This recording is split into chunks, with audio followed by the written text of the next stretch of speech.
Bonjour à toutes et à tous. Je me présente, je m'appelle Joe Daher.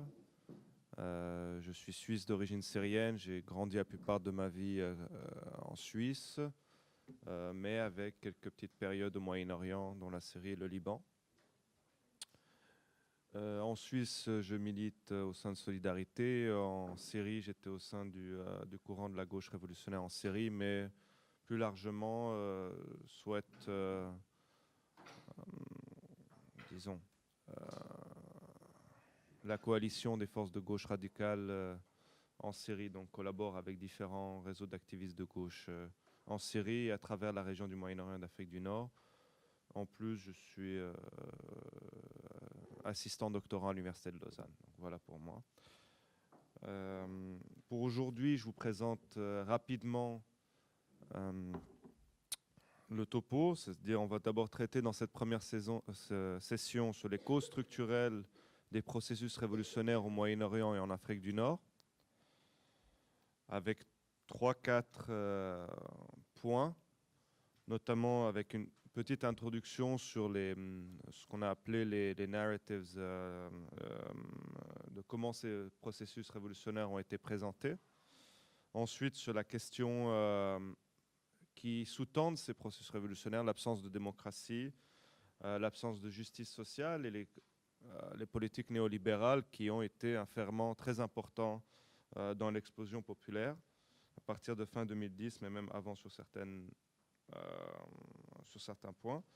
Et comme dernière sous-partie pour ce matin, on parlera de la domination, si on a le temps, la domination impérialiste et par la suite même sous-impérialiste de cette région, que ce soit à travers des opérations militaires, économiques, politiques et autres. Cet après-midi, on traitera sur les offensives réactionnaires ou les offensives contre-révolutionnaires, avec la particularité que dans ces processus révolutionnaires, on a deux formes de la contre-révolution, et c'est une thèse qu'un certain nombre de personnes au Moyen-Orient et en Afrique du Nord défendent. D'une part, les anciens régimes, rôle traditionnel de la contre-révolution, mais également le fondamentalisme religieux, représenté par différentes tendances. Et là, je passerai peut-être un peu plus de temps sur la question du fondamentalisme islamique, parce qu'il fait débat dans sa nature, dans son analyse, etc., particulièrement au sein de la gauche. Et on verra comment les réactions aussi contre-révolutionnaires ont pris différentes formes, que cela soit militaire, cela soit politique ou à travers des accords politiques.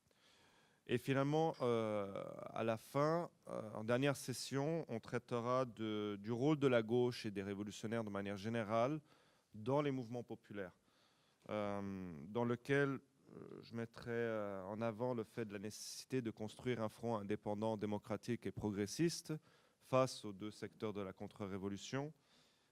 Quelles sont des tâches, je pense, essentielles.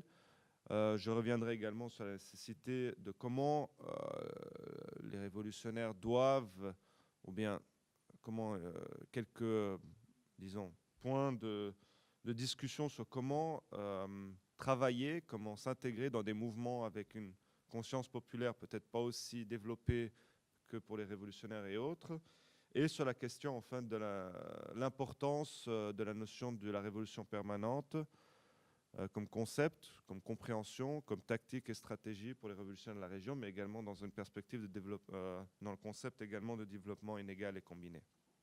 Donc voilà pour le topo de la journée. Et puis on va y aller.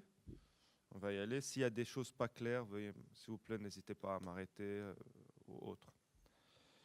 Donc les processus révolutionnaires au Moyen-Orient et en Afrique du Nord qui ont commencé à partir de la fin de l'année 2010, début 2011, ont eu des répercussions mondiales et pas seulement régionales. C'est important de le rappeler parce qu'aujourd'hui, cette région vit dans une réaction contre-révolutionnaire très très importante avec beaucoup de défaites, mais il est important de rappeler que ces processus révolutionnaires ont donné un nouveau espoir et souffle pour un certain nombre de militants de gauche, pas seulement de la région encore une fois, mais au niveau mondial. Et cela a eu des répercussions. Je vous rappelle simplement les mouvements Occupy à travers le monde qui voulaient faire, comme il disait, comme les Égyptiens, nous voulons faire notre Tahrir Square. Donc, et c'était une révolte contre le monde capitaliste, le monde de la finance, ou en tout cas, il y avait un rejet du monde, du système tel qu'on le connaît aujourd'hui. Il faut rappeler quand même que, en partie, Podemos est sorti de ces mouvements, des mouvements d'occupation, etc., même s'il y avait des racines beaucoup plus profondes. Mais cela étant, il est absolument sûr que ces processus révolutionnaires ne sont pas restés au niveau de la région, mais ont eu des répercussions mondiales. Et on rappelait que la nécessité de repenser que des révolutions sont toujours possibles. Ces éclatements des processus révolutionnaires, que je définis comme tels, c'est des processus révolutionnaires longs, comme le dit Gilbert Achcar, notre camarade, sont la rencontre de plusieurs luttes, de plusieurs raisons que je vais maintenant expliquer. Sur la question aussi,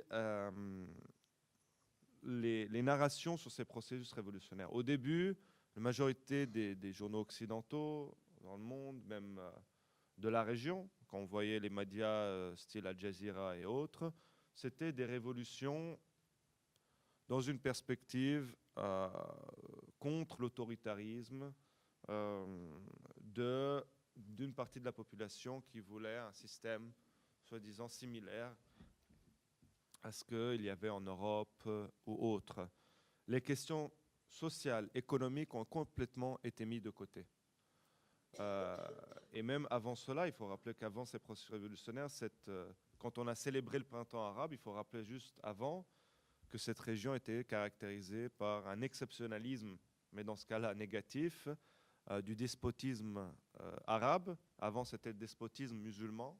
Mais quand ils ont vu qu'il y a quand même des élections libérales en Turquie, en Malaisie, ils ont dit bah, ce n'est pas forcément les musulmans, mais c'est les Arabes le problème qui sont nés et qui ont besoin de dictateurs parce que c'est comme ça, c'est dans leur tempérament. Donc même si cela a été bafoué par les processus révolutionnaires, on peut voir qu'aujourd'hui, ce discours revient très fort. Sous couvert d'islamophobie, d'orientalisme, etc., qui a toujours un discours romantique autour du Moyen-Orient et d'Afrique du Nord, avec des populations qui sont considérées comme non rationnelles face à une Europe, un Occident scientifique, rationnel, etc. Même vous aviez certains narrations qui disaient le problème, ce n'est pas le capitalisme dans cette région, c'est que le capitalisme a mal été appliqué. C'est-à-dire c'est des élites corrompues, mais sinon, dernièrement je lisais un livre qui expliquait, mais si on avait bien adopté ces politiques néolibérales sans corruption, il n'y aurait jamais eu de problème. Donc ça, c'est encore un système, une narration encore très dominante au niveau du processus révolutionnaire au Moyen-Orient et en Afrique du Nord. Bon, pour revenir maintenant sur les causes structurelles de ces processus révolutionnaires arabes, du Moyen-Orient en Afrique du Nord, il est clair que la nature autoritaire et patrimoniale pour certains, c'est-à-dire que des régimes quasiment appartiennent à des familles, sont une des raisons fondamentales de ces processus révolutionnaires.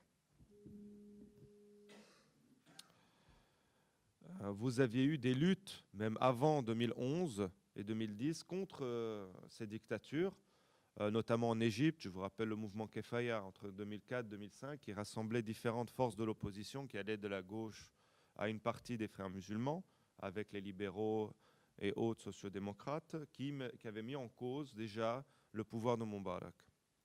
Vous aviez, tout au long des années 2000, en Syrie, avec l'arrivée du fils de Hafez al-Assad, de Bachar al-Assad, des révoltes démocratiques, des sit-ins et autres, sur des revendications démocratiques pour plus de démocratie. Et à travers la région, vous trouvez également la même chose en Tunisie. Il faut se rappeler que durant le processus des 3 premières semaines, avant que Ben Ali tombe, les 3-4 derniers jours, les universités ont été fermées en Tunisie à cause de leur activisme face à les dictatures. Et vous aviez une longue histoire aussi Tunisie depuis plusieurs années de lutte au niveau des droits démocratiques. Et vous pouvez trouver des choses similaires dans la plupart des régions, des pays de la région, que ce soit au Yémen, au Bahreïn, en Libye et autres. Par exemple, la ville de Benghazi, qui a été la première à se soulever en Libye, vous aviez une activité démocratique avant le début du processus révolutionnaire. Donc il y avait une volonté fondamentale de démocratie. Mais ce qui est un point et qui a été mis en avant par, disons, la presse mainstream, oublier complètement la question fondamentale qui est la question de la justice sociale, qui est revenue systématiquement dans le discours des masses populaires, des manifestants, dans leur très grande majorité. D'ailleurs, jusqu'en partie aujourd'hui, les slogans des révolutionnaires en Égypte, par exemple, c'est pain, liberté, dignité. Bien, liberté, dignité. Des attaques ont eu lieu sur des symboles disons, des familles régnantes corrompues. Les processus révolutionnaires sont en grande partie, si on regarde l'origine sociale, etc., sont partis de zones défavorisées, des classes populaires et autres, comme je vais l'expliquer. Mais tout d'abord, revenir sur la question des politiques néolibérales mises en place au Moyen-Orient, en Afrique du Nord, qui datent depuis maintenant 4 décennies, depuis les débuts des années 70 ou 70, selon la région d'où on vient. Donc, bien sûr, bon, je ne pense pas que j'ai besoin de revenir en détail, mais c'est important de comprendre ce que c'est le néolibéralisme comme une organisation particulière du capitalisme pour assurer les conditions de reproduction du capitalisme et d'accumulation au niveau d'une échelle globale, et qui est compris comme une offensive de une offensive de classe des classes politiques régnantes, pardon. Et dans ce cadre-là, l'État joue un rôle de défenseur de cette politique d'accumulation véritablement au niveau de la sécurité. Et le Moyen-Orient n'a pas été, à l'exception, n'a pas été mis de côté dans ces politiques néolibérales, c'est-à-dire les gouvernements ont mis en place ce qu'on a appelé à l'époque dans les pays arabes Enfitah, ça veut dire ouverture, mais c'était surtout une ouverture économique. Et d'ailleurs, à ce niveau-là, vous aviez toute une, pour ceux qui suivent un peu les discours académiques dans les années 80-90, qui disaient l'ouverture économique va aller vers plus de démocratie. Cela s'est montré l'exact opposé, sachant que cette ouverture économique a été une possibilité pour plus d'autoritarisme à tous les niveaux et plus de concentration de monopoles économiques dans les mains souvent des familles régnantes, etc. Et vraiment, cette question sociale a été complètement mise de côté. Depuis les années 70, dans tous ces pays, à degrés différents et à étapes différentes, mais des politiques néolibérales ont été mises en place de manière très sauvage et très dure envers les classes populaires, c'est-à-dire mise en place de politiques de privatisation des entreprises nationales. Et il faut savoir que cela survenait après des politiques qui peuvent être critiquables à un certain nombre de points de ce qu'on appelle capitalisme d'État, etc., mais qui avaient donné des garanties à un certain nombre de sections des classes populaires, ou en tout cas qui avaient donné un minimum au niveau de leurs conditions, c'est-à-dire éducation gratuite, au niveau santé gratuite, etc. Subvention des biens de première nécessité et tout ça. Tout cela va être remis en cause à partir des années 70. Comme j'ai dit, à des degrés différents. C'est-à-dire vous avez l'Égypte dans les années 70 avec l'arrivée de Sadat au pouvoir et la mise en place de la paix avec Israël qui va accélérer ce processus de néolibéralisation.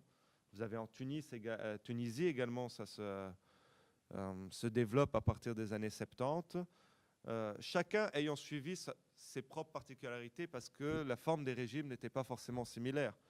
Parce qu'on parle par exemple d'États qui ont suivi des capitalismes d'État dans le cadre de l'Égypte, la Syrie et autres. Mais si vous regardez les économies des pays du Golfe, qui sont considérés comme à très juste titre, néolibérales et autres, vous aviez une grosse part de la fonction publique, etc., également dans ces États rentiers. avec certaines garanties, qui ont également suivi des processus néolibéraux, etc., et qui sont aujourd'hui, même s'il reste une caractéristique des États du Golfe, des monarchies du Golfe, des États rentiers, ils sont également des États, des monarchies qui ont un rôle économique au-delà du pétrole, dans les investissements, dans des compagnies, que ce soit au niveau du real estate, c'est-à-dire bâtiments et autres, tourisme, etc. Au niveau... Okay. Et il faut savoir que cette région a été dominée au niveau, par la suite, par ces politiques néolibérales, par un capitalisme qui cherchait des profits à très court terme, donc des investissements dans des secteurs particuliers, comme j'ai dit, real estate, tourisme et autres secteurs du service, c'est-à-dire tout ce qui est secteur industrie, etc., va être délaissé. En même temps, pour certains pays, ces processus de néolibéralisation, c'est allié, par exemple dans les pays du Golfe, à l'importation d'une main-d'œuvre étrangère pour également diviser les classes populaires. Parce qu'il faut savoir qu'au début, après les années de la Deuxième Guerre mondiale, etc., vous avez une importation d'une main-d'œuvre dans les monarchies du Golfe, de Palestine, de Syrie, de Liban, etc., qui vont amener des idées radicales dans les pays du Golfe. Et vous avez, et ce qui est souvent, on n'en parle pas souvent, mais toute une histoire de mouvements de gauche et de grèves ouvrières dans les pays du Golfe. Arabie Saoudite, à Oman, vous aviez une révolution armée. Au Bahreïn, vous aviez un grand mouvement ouvrier, etc. Ces premiers main-d'œuvre arabes vont être mis de côté en partie parce qu'ils ont amené des idées révolutionnaires et en partie pu organiser des masses ouvrières, etc., pour être remplacés par une main-d'œuvre qui venait de l'Asie du Sud-Est. Donc il y avait une division au niveau de la langue et un sentiment raciste encouragé par les États face à ces populations. Et dès qu'il y a des crises économiques, ces populations qui sont dans une marginalité incroyable et discriminées de manière incroyable avec aucun niveau de protection du droit du travail, quand vous avez eu par exemple la crise de 2008, vous avez des centaines de milliers de ces travailleurs migrants qui sont foutus dehors du jour au lendemain. Donc, c'est des caractéristiques qu'on doit comprendre d'un néolibéralisme très, très sauvage. Et ça, à tous les niveaux. Pas pour dire qu'il y a un néolibéralisme sympathique, hein, mais à comprendre que vous avez eu dans ces processus néolibéraux, la question de la justice sociale a été fondamentale. Et les conséquences de ces politiques néolibérales ont été un très haut taux de chômage des jeunes et particulièrement des jeunes diplômés. Pour ceux qui ont suivi les révolutions en Tunisie, en Égypte, les jeunes diplômés chômeurs ont joué un très grand rôle. D'ailleurs, les jeunes diplômés chômeurs sont organisés en Tunisie. Un certain nombre de nos camarades, faisant partie à 4e international, font partie d'ailleurs de ces organisations. Vous avez des taux de chômage pour les jeunes entre 25 et 30 ans qui dépassent pour la plupart des pays, qui sont aux alentours de 30 à 50% au début des processus révolutionnaires. Donc, c'est pour l'Égypte qui dépasse. Il faut savoir que les taux de pauvreté, en Égypte, la population qui vivait avec moins de 2 dollars par jour dépassait les 45%, atteignait quasiment les 50%. Donc vous aviez une moitié de la population qui vivait quasiment sous le seuil de pauvreté. En Tunisie, ces taux étaient d'environ 35%.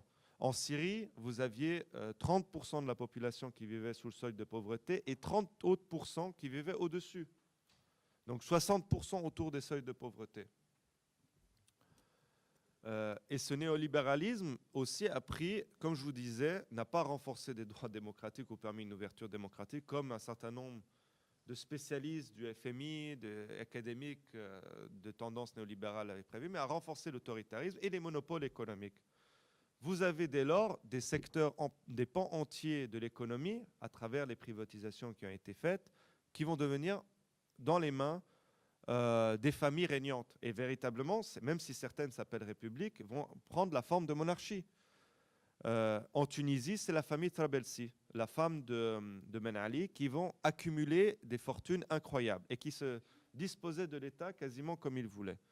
En Égypte, c'est Moubarak. la famille Moubarak. Et il y a eu des contradictions avant le processus révolutionnaire entre Moubarak et l'armée, sachant que Moubarak voulait mettre son fils, Gamal. Et Gamal Moubarak était un tycoon économique, etc. En Syrie, c'était la famille Makhlouf, le cousin de Bachar al-Assad qui contrôlait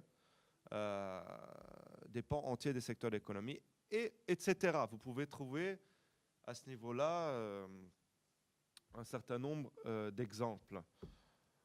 Donc, j'ai mis un peu plus de temps sur la question du néolibéralisme parce qu'elle est fondamentale. Et d'ailleurs, vous avez des luttes, même avant les processus révolutionnaires, qui vont montrer les conséquences des politiques néolibérales sur les classes populaires. En Égypte, tout le monde a entendu parler des grèves ouvrières très très importantes qu'il y a eu à Mahala al-Kubra en 2008 et autres. Vous aviez, dès les premières semaines en 2011, après la chute de Moubarak, vous avez la fondation de syndicats indépendants qui sont le fruit de travail des 5-10 dernières années avant. Vous aviez un mouvement ouvrier très important, l'Égypte et la Tunisie avec l'UGTT, avec ses contradictions entre le top qui était lié, le bureaucratie qui était lié au pouvoir, mais avec la base qui était très combatif. Et d'ailleurs, d'où est parti le processus révolutionnaire en Tunisie, des régions du sud, rurales, etc. Vous aviez ces mêmes révoltes qui avaient eu lieu à Gafsa, région minière de la Tunisie du sud, en 2007-2008 également, qui étaient partis de grèves ouvrières, etc. Vous aviez un certain nombre de grèves qui ont eu lieu. Alors les deux pays, l'Égypte et la Tunisie, c'est une des raisons pour lesquelles vous aviez un mouvement démocratique, progressiste fort, c'est que vous aviez un mouvement ouvrier organisé très fort. Ce qui était moins le cas par exemple en Syrie, pour des raisons historiques dont je ne peux pas revenir, mais deux principales, autoritarisme très très important et une partie du parti communiste syrien traditionnel stalinien s'était allié avec l'État. Donc, pour eux, c'était l'alliance avec la bourgeoisie nationale. Nous sommes d'accord avec cet État, malgré quelques contradictions. Je n'ai pas besoin... l'héritage stalinien est connu pour ça au niveau des bourgeoisies nationales et autres. Au Bahreïn, vous aviez également des grèves très importantes et vous aviez un mouvement ouvrier qui s'est beaucoup fait taper dessus à la suite du processus révolutionnaire du début du Bahreïn. Donc, vous aviez un certain nombre de grèves ouvrières qui s'opposaient à ces politiques de privatisation, néolibéralisme, etc. Actuellement, en Irak, à côté, et ça on pourra en parler peut-être après, à côté d'un mouvement populaire naissant, vous avez des grèves ouvrières importantes et parmi peut-être les plus importantes depuis quelques années, qui s'opposent aux privatisations, qui s'opposent à un management autoritaire, qui veut des augmentations salariales, etc. Et c'est très important de voir ça en Irak, car c'est un pays qui a eu une longue histoire. Il faut savoir que l'Irak, avant l'arrivée du Baas au pouvoir, et même après, c'était un des pays avec le mouvement communiste le plus fort dans la région du Moyen-Orient d'Afrique du Nord, avec le Soudan, et qui a été détruit en partie de la répression, mais aussi de politiques, entre guillemets, d'héritage stalinien, d'alliance avec le Baas, etc. Donc, la question démocratique, la question justice sociale très très importante. Et finalement, il faut également comprendre qu'un certain nombre de jeunes ont été politisés dans cette région et qui vont faire partie au début des mouvements de coordination, des groupes, des premiers manifestants, etc., sur des questions d'impérialisme, et particulièrement sur la question palestinienne et irakienne. Une région qui a été dominée par l'impérialisme, les impérialismes. Ça, je reviendrai sur ma deuxième partie, même si vous avez déjà eu une notion de questions sur la question du système impérialiste, je pense que c'est très important d'y revenir, particulièrement dans ma deuxième session sur les offensives contre-révolutionnaires et sur la notion de comprendre l'impérialisme comme un système et non réduit comme un acteur, ce qui a conduit à des catastrophes, notamment sur la compréhension des processus révolutionnaires, ce soit en Syrie ou même dans d'autres régions du monde, par exemple l'Ukraine, en choisissant un impérialisme sur un autre. Mais sur la question de la domination impérialiste sur cette région qui y a depuis des centaines d'années presque.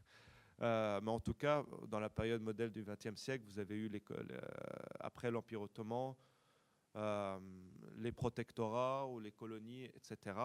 Vous avez eu la mise en place de l'État d'Israël, vous avez eu la mise en place, vous avez eu, disons, des accords entre des monarchies du Golfe et des États occidentaux, etc. Donc une longue histoire de l'impérialisme dans cette région, de domination, que ce soit à travers également des invasions humanitaires nombreuses, des opérations militaires, des accords économiques.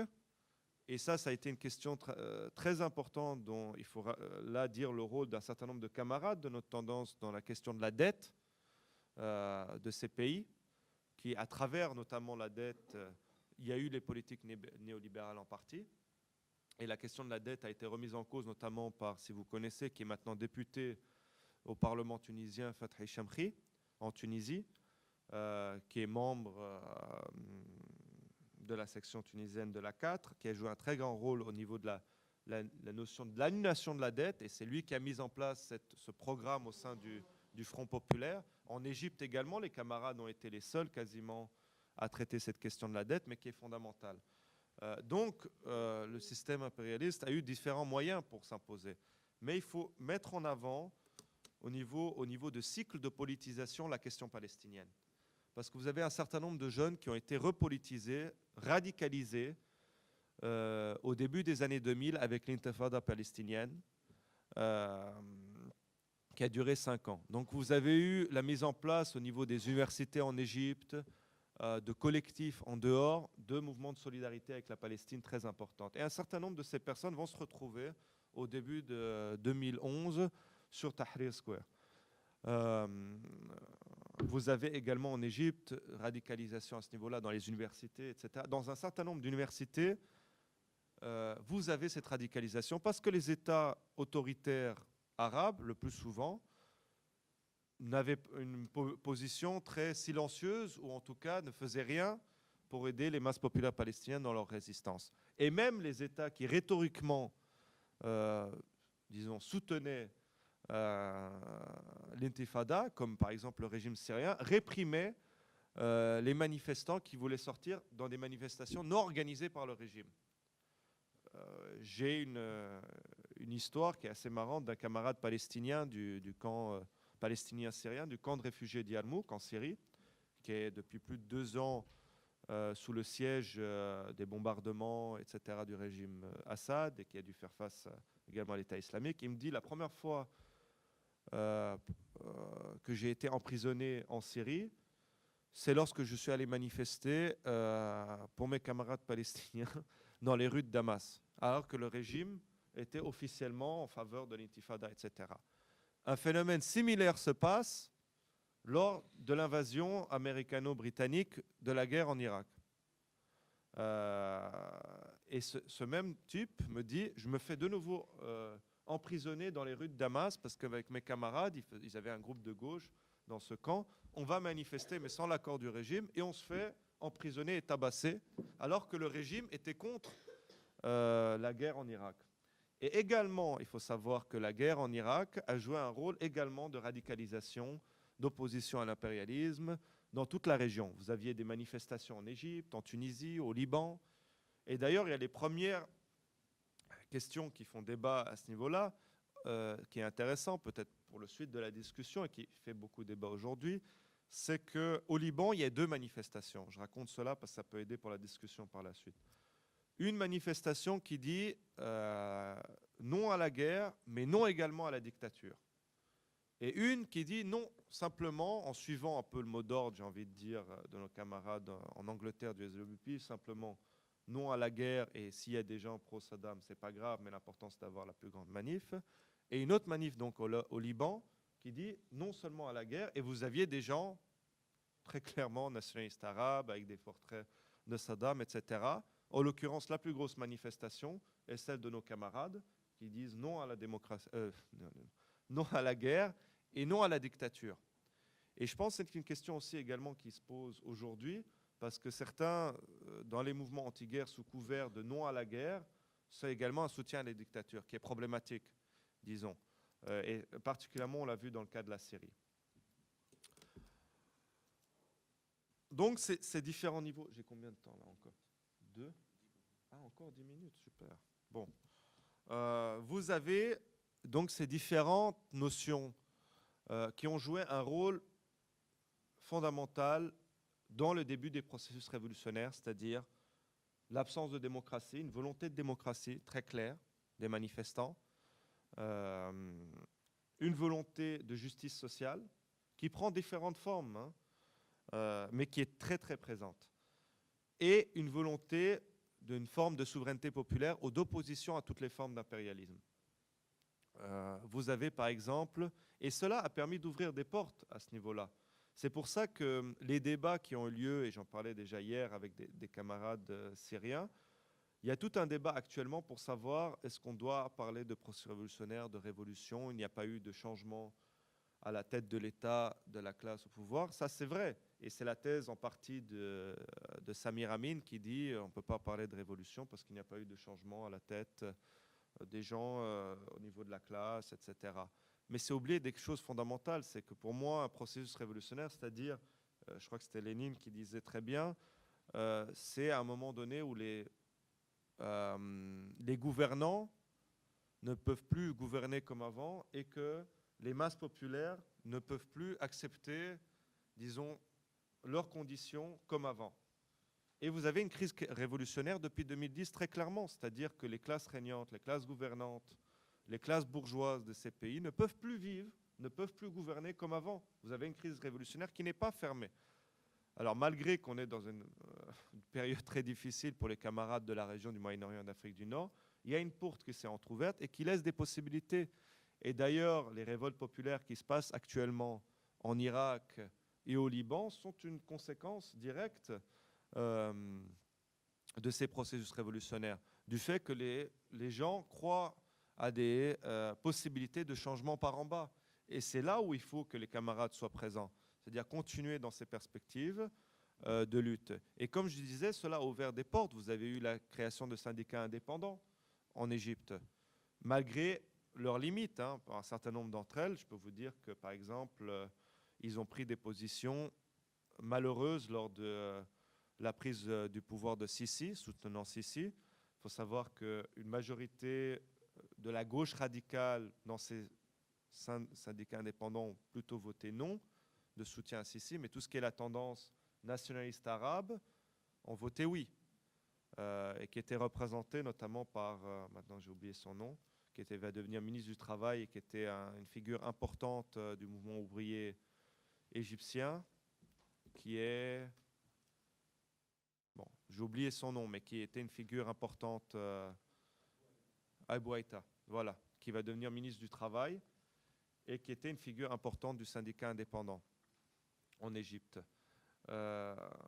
Mais cela dit, vous avez toujours des luttes qui sont actuellement en place. Par exemple, vous avez eu la mise en place en Égypte il y a quelques mois d'un mouvement BDS, boycott des investissements sanctions, qui n'avait pas eu lieu avant. Vous aviez eu au début des processus révolutionnaires les premières manifestations contre l'ambassade d'Israël depuis des décennies en Égypte. Donc vous avez des ouvertures. Vous avez eu un certain nombre de jeunes qui étaient peu politisés, qui se sont politisés à travers ces processus révolutionnaires. On parle de millions de personnes qui ont été dans les rues, que ce soit en Égypte, des centaines de milliers ou des millions également en Tunisie, également en Syrie. Vous avez des expériences d'auto-organisation qui restent. Donc ça, c'est des choses à retenir dans les raisons structurelles, dans les causes structurelles de ces processus révolutionnaires. Et en même temps, on viendra dans une partie des réactions contre-offensives, mais ce n'est pas parce que vous n'avez pas de partis larges de gauche organisés qui ont des raisons également historiques de répression très importante des 3-4 décennies qu'il ne faut pas soutenir ces mouvements.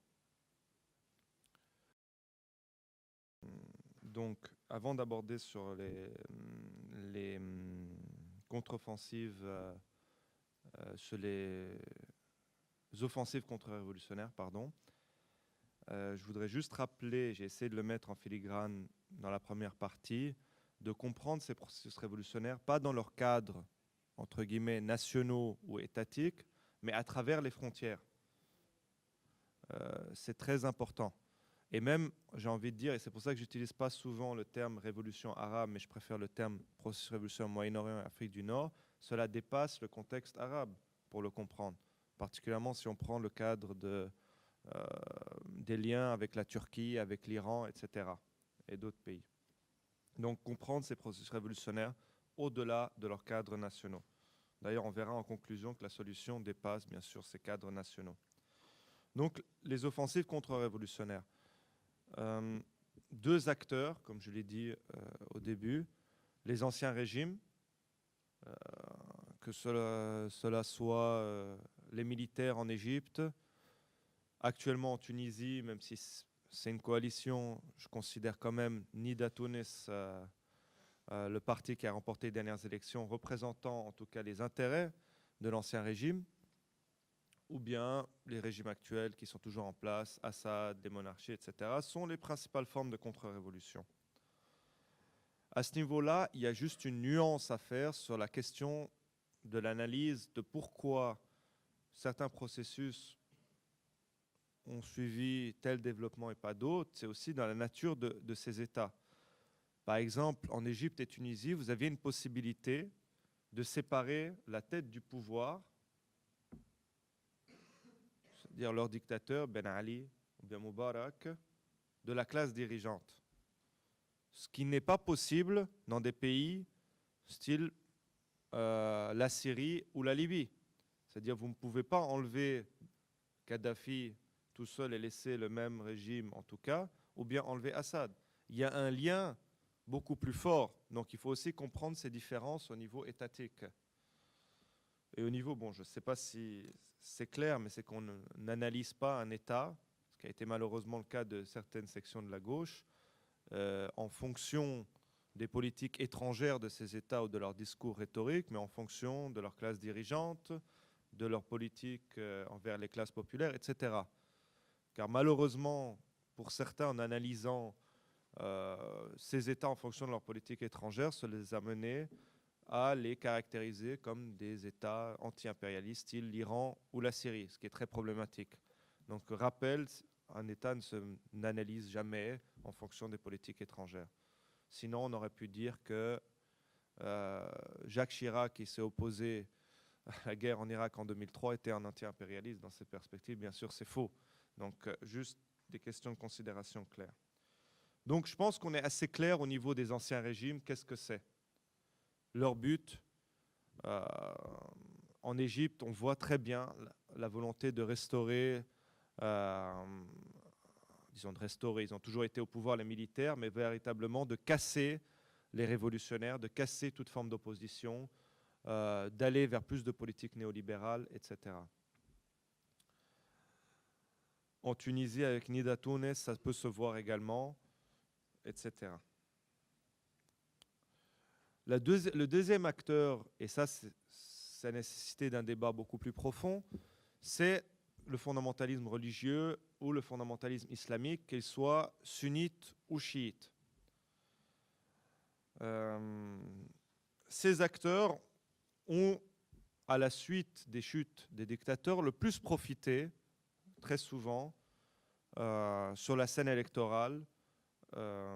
Très clairement, on a pu voir la victoire des frères musulmans en Égypte, de Harakat Nahda, c'est-à-dire l'équivalent des frères musulmans en Tunisie,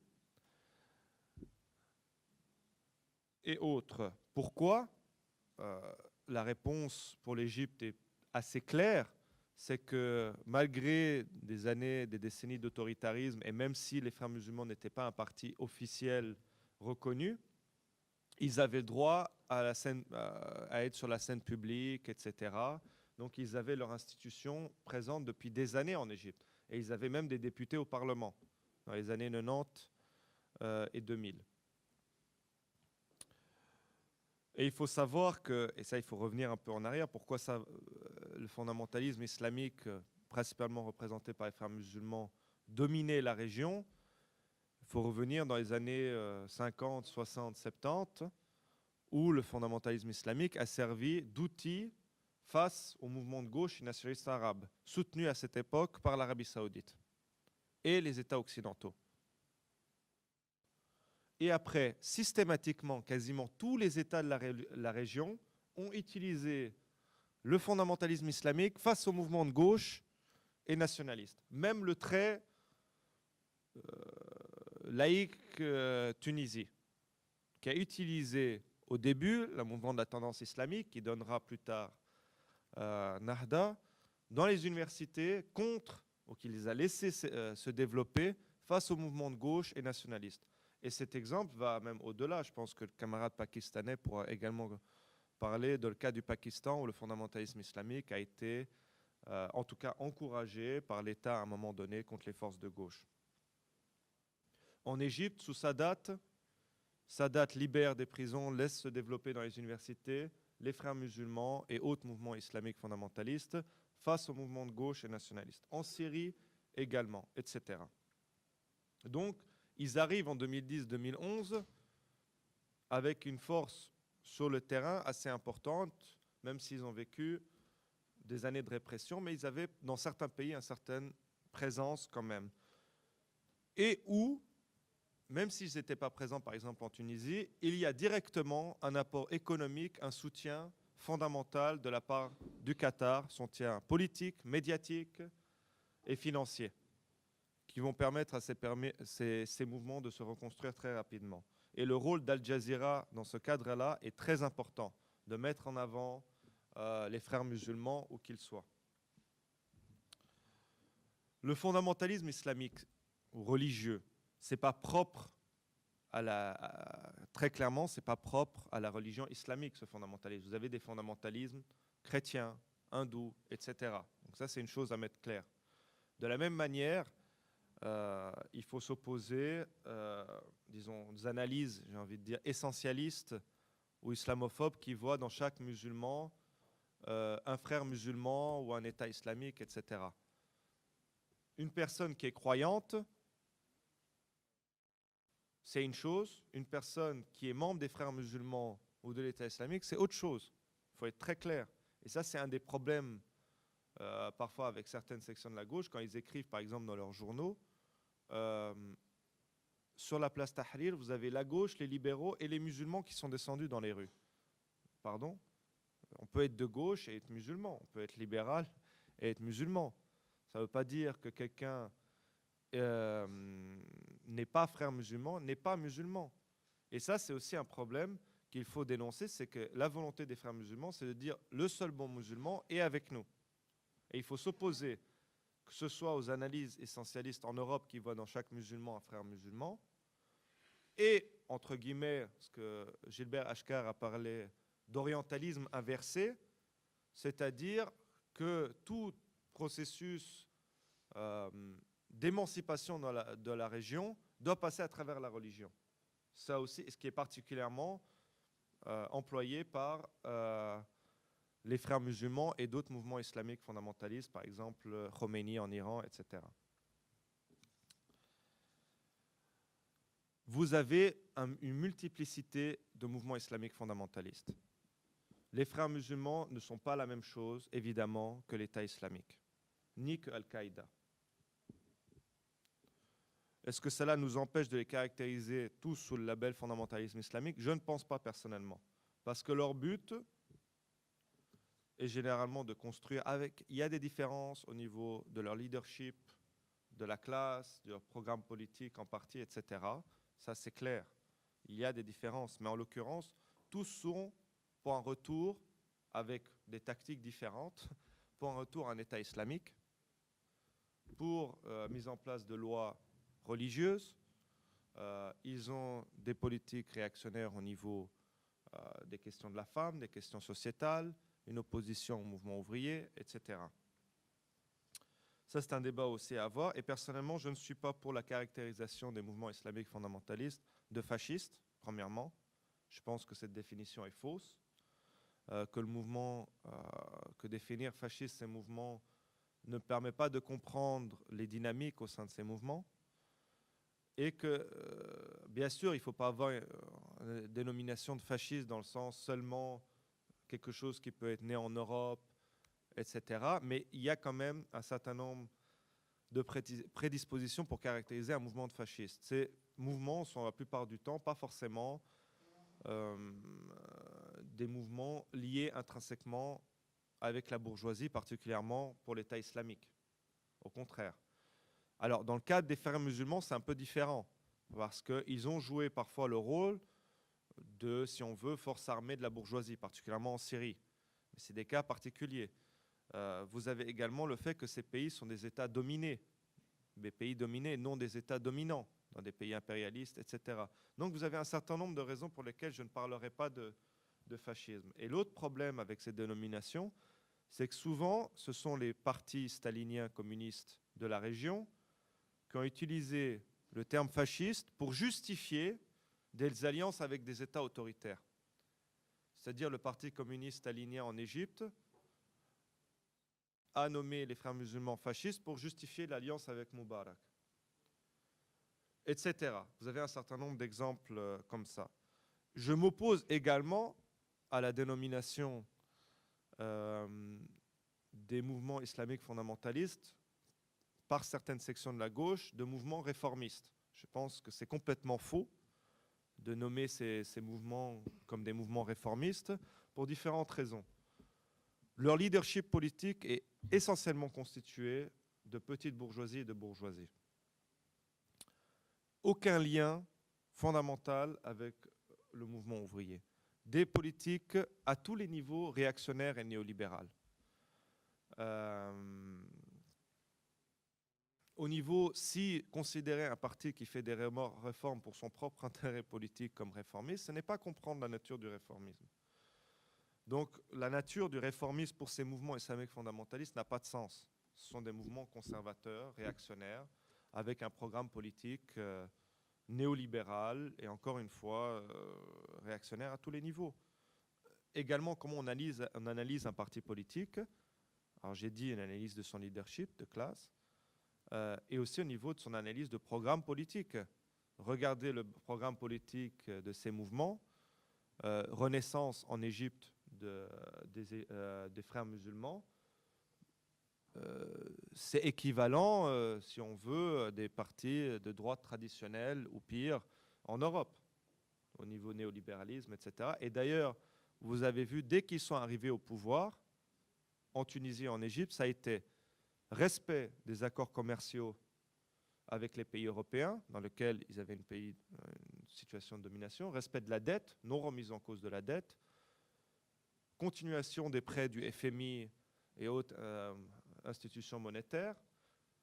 Au-delà de ça, quand ils sont arrivés au pouvoir, une de leurs premières cibles, ça a été le mouvement ouvrier en Égypte et en Tunisie, d'essayer de taper sur le mouvement ouvrier, attaque sur des mouvements, sur des manifestants démocratiques. Et pourquoi j'ai parlé de deux phases de la contre-révolution? Parce que aussi ces mouvements n'ont pas de problème, à des moments donnés, de collaborer. Ces deux mouvements de la contre-révolution.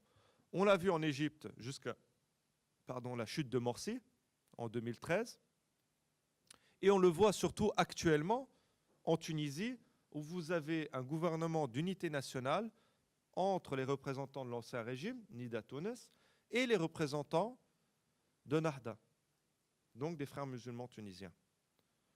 Donc, il peut y avoir des clashs entre ces deux mouvements de la contre-révolution, mais il peut également avoir coopération, très claire.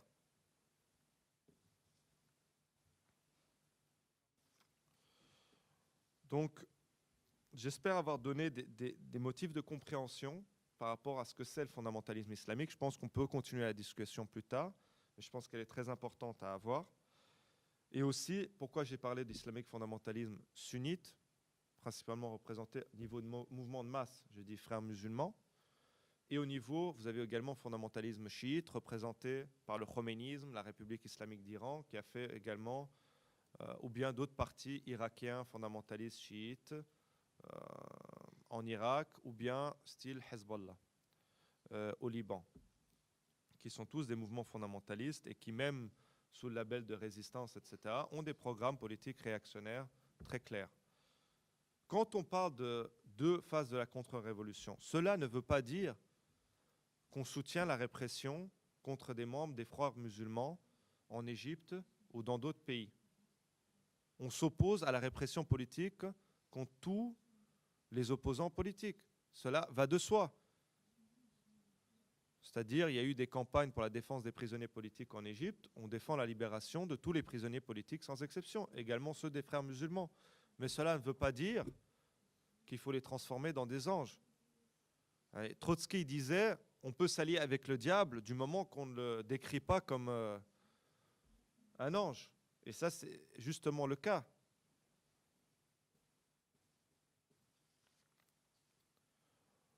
Donc, au niveau de ces deux mouvements de la contre-révolution, j'espère que c'est clair, qu'il peut y avoir des moments de conflit, mais également de collaboration, comme on a pu le voir par le passé. Et que ces deux mouvements s'opposent aux demandes des processus révolutionnaires, c'est-à-dire démocratie, justice sociale et égalité. Au niveau des offensives contre-révolutionnaires, vous avez eu différentes formes. Vous avez eu des offensives contre-révolutionnaires qui ont pris la forme d'interventions militaires. La première a eu lieu en mars, offensive militaire, donc intervention militaire, en mars 2011 au Bahreïn. Vous avez les États du Golfe, les monarchies du Golfe, qui interviennent au Bahreïn pour mater un mouvement populaire, avec le soutien complicite des pays occidentaux.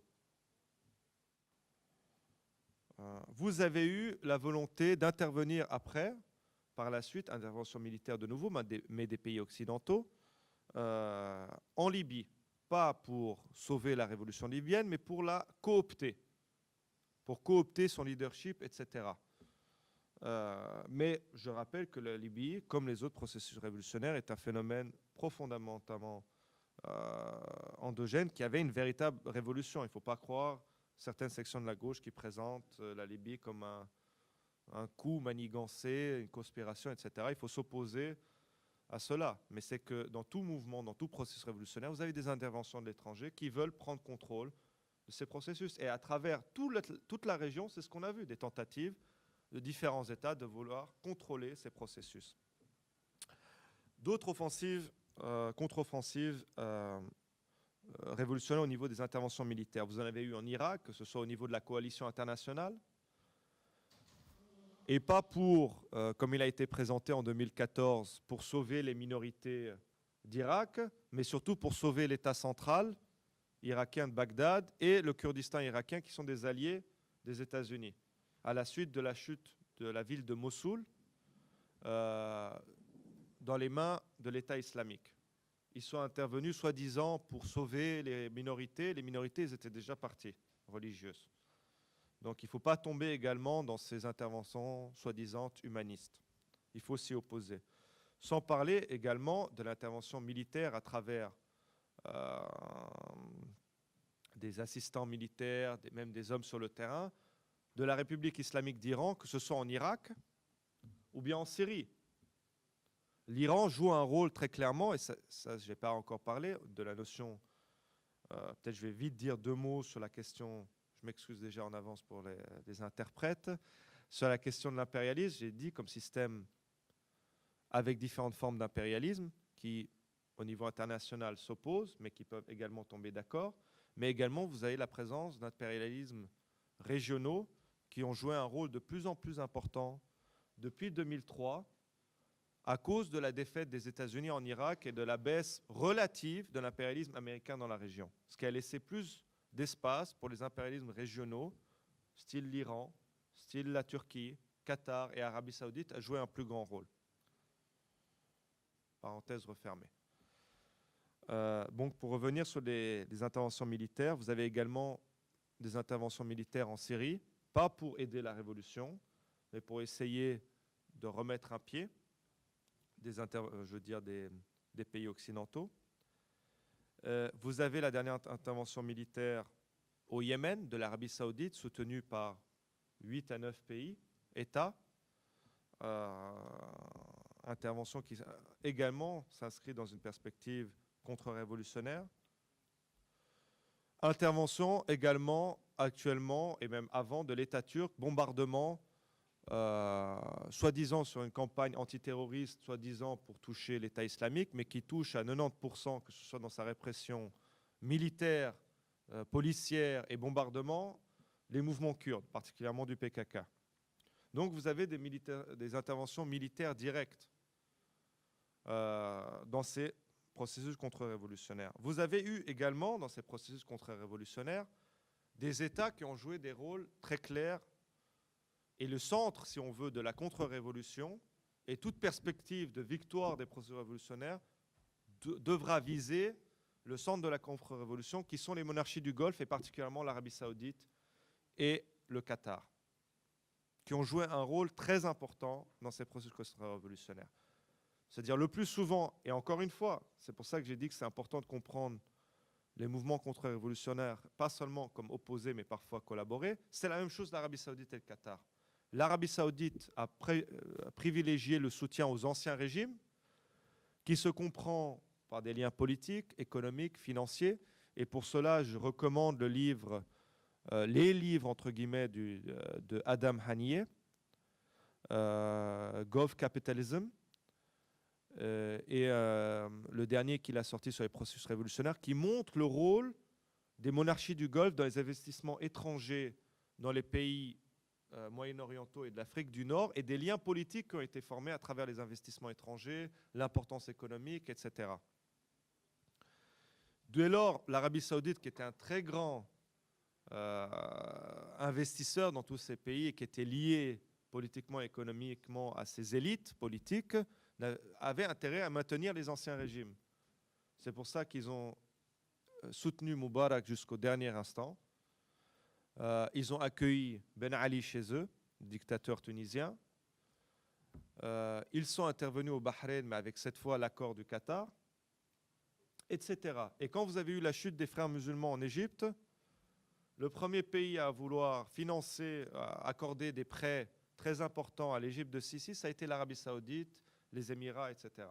Donc l'Arabie saoudite, un des centres de la contre-révolution dans la région, volonté de soutenir les anciens régimes, tout en soutenant également en sous-main des mouvements salafistes réactionnaires, mais dits, entre guillemets, avant les révolutions, étaient couettistes, c'est-à-dire qui ne rentrent pas en politique et qui soutiennent les dirigeants en place, mais qui actuellement jouent le rôle un peu de soutien au régime en place avec l'accord de l'Arabie saoudite. Par exemple, en Égypte, le mouvement salafiste El Nour soutient Sisi, le dictateur, etc. Donc, favoriser des mouvements salafistes réactionnaires qui peuvent être utilisés parfois, mais pas tout le temps. L'autre centre de la contre-révolution, ça a été le Qatar, qui a, lui, soutenu, comme je l'ai dit auparavant, les frères musulmans, en Tunisie, en Libye, en Égypte, en Syrie, etc. En Égypte, ça a été très clair. Dès que Morsi et les frères musulmans sont arrivés au pouvoir, c'est les frères musulmans qui ont accordé un prêt de, je crois, 18 milliards de dollars aux frères musulmans. Durant la campagne électorale du parti Nahda, les frères musulmans tunisiens, il y a eu un financement important du Qatar, etc.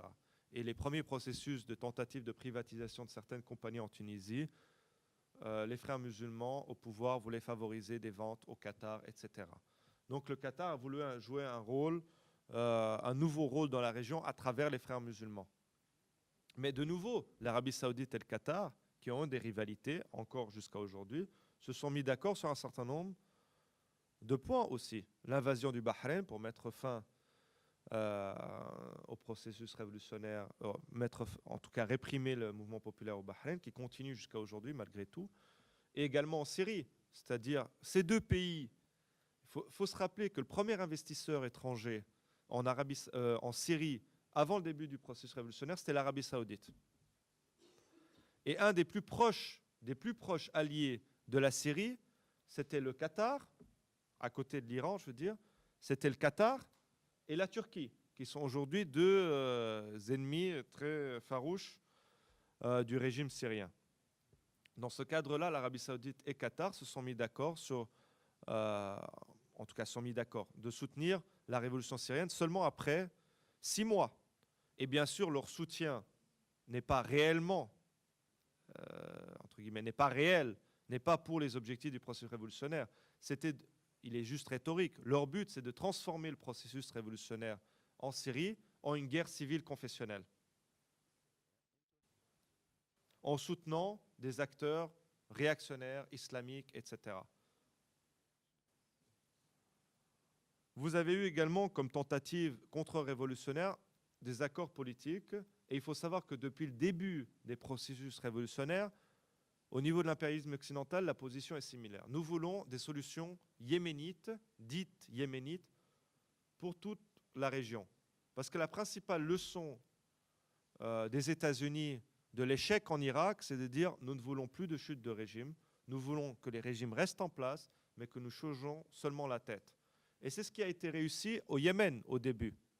C'est-à-dire le dictateur Saleh est mis dehors et vous avez une coalition entre anciens régimes et une partie de l'opposition, principalement dominée par les frères musulmans.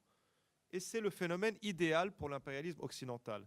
Parce que ces deux mouvements de la contre-révolution ne remettent en aucun cas en cause le système impérialiste mondial. Il faut savoir que les frères musulmans en Égypte et en Tunisie, alors particulièrement en Égypte, n'ont pas remis en cause les accords de Camp David avec l'État d'Israël. Et pour l'anecdote, la première manifestation en Égypte contre l'ambassade d'Israël, après la chute de Moubarak, les frères musulmans refusent d'y participer en disant que cela pourra amener plus d'instabilité dans la région. Donc, premièrement, ces deux acteurs ne remettent pas en cause le système impérialiste, ne remettent pas en cause le système néolibéral, la question de la dette, etc. Donc, volonté, c'est le plan du système impérialiste occidental depuis le début, de mettre ces deux forces de la contre-révolution ensemble au pouvoir. En Tunisie, c'est le paradis pour eux actuellement. En Égypte, c'était le cas jusqu'en 2013.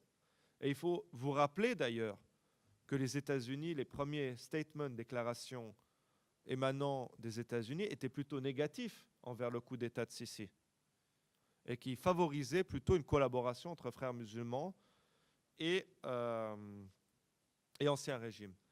Par exemple, dans le cas en Syrie, depuis le début, il y a une volonté d'une solution yéménite. C'est-à-dire, le seul débat que vous avez entre d'un côté les pays impérialistes occidentaux et les autres pays impérialistes, style la Russie et Chine, c'est est-ce qu'il est possible pour les Russes et Iran, il faut laisser Bachar, et les autres veulent l'enlever. Mais sinon, ils sont tous d'accord pour dire qu'il faut maintenir le régime tel quel. Dans ces processus révolutionnaires, dans ces offensives contre-révolutionnaires, il y a aussi un aspect particulier qu'il faut mettre en avant. Il y a les différents outils des contre-révolutions. C'est la notion du confessionnalisme. L'arme du confessionnalisme a joué un rôle important pour essayer de transformer des révolutions populaires en guerre civile. Et cela dans différents pays, ou de diviser les classes populaires. Il me reste combien de temps ? Ok, parfait. Il faut se rappeler, c'est-à-dire, par exemple, en nourrissant les problèmes entre coptes chrétiens et musulmans en Égypte, entre sunnites et chiites dans toutes les monarchies du Golfe, entre alaouites et sunnites en Syrie, que ce soit au niveau des anciens régimes ou du fondamentalisme religieux islamique. Et il est important de comprendre le confessionnalisme comme un phénomène, l'utilisation du confessionnalisme comme arme politique, comme un phénomène moderne, qui date, si on veut, le confessionnalisme comme identité religieuse prend une place particulière à partir du 19e siècle. Et cette arme sera instrumentalisée par les différents régimes. Je vais vous donner quelques exemples. Au Bahreïn, un pays où vous avez 60 à 70% de la population qui est de confession chiite, 30%, 40 à 30% sunnite. La question, entre guillemets, chiite n'est devenue prévalente seulement à partir des années 80 et 90. C'est-à-dire que vous avez une discrimination au niveau des services de sécurité, au niveau des ministères de l'Intérieur contre les populations chiites du Bahreïn. Mais cela n'était pas le cas avant les années 80. C'est-à-dire au Bahreïn, vous aviez, en l'occurrence, le roi du Bahreïn a favorisé le fondamentalisme islamique chiite, comme je vous l'avais expliqué dans d'autres pays, ils ont fait ça, contre les mouvements de gauche et les mouvements nationalistes arabes.